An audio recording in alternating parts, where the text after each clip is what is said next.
Collections వచ్చేసాయి భాయ్. 490 crores, 10 crores miss అయింది. 500 crores 4 daysకి. ఏం పర్లేదు, రేపు 550 crores గ్యారెంటీ వచ్చేస్తుంది రేపు కల్లా. అది మాస్ జాతర. ఇంకోటి ఇప్పుడే మనకు తెలిసింది ఏంటంటే డంకీ కార్పొరేట్ బుకింగ్ చేస్తుందని అంతా బయటకు వచ్చిన టాక్.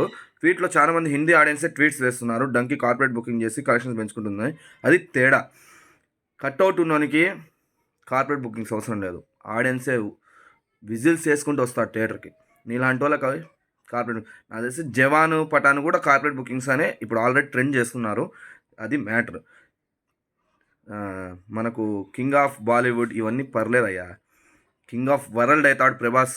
నెక్స్ట్ ఉంది కల్కి మూవీ, ఇంటర్నేషనల్ లెవెల్ అంతే. ఎందుకయ్యా ఈ బతుకు? చెప్పండి. బాలీవుడ్ ఇంతమంది పాపులేషన్ ఉన్న అవసరం లేదు. మా వానికి 50 crores వచ్చింది బాలీవుడ్ నుంచి. ఇప్పుడు ఒకవేళ అక్కడ అంత కలెక్షన్స్ బాలీవుడ్లో కూడా వచ్చింటే ఈ పాటికి 800 అంత పెట్టిండు. కాబట్టి తొక్కుతున్నారు. తొక్కాలని చేసే పంచాయితే ఇది.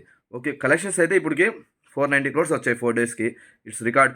నైజాంలో అయితే మొత్తం 50 crores షేర్ వచ్చేసింది. ఇంకా తర్వాత APTS 4th day highest share, number 1 పొజిషన్లో పెట్టాడు. త్రిబులాన్ని బీట్ చేసి 4th డే కలెక్షన్స్లో ఏపీటీఎస్లో హయ్యెస్ట్, రికార్డ్ బ్రేకింగ్. ఇట్లాంటి మరిన్ని వీడియోస్ కోసం మన ఛానల్ సబ్స్క్రైబ్ చేసుకోండి. Thank you.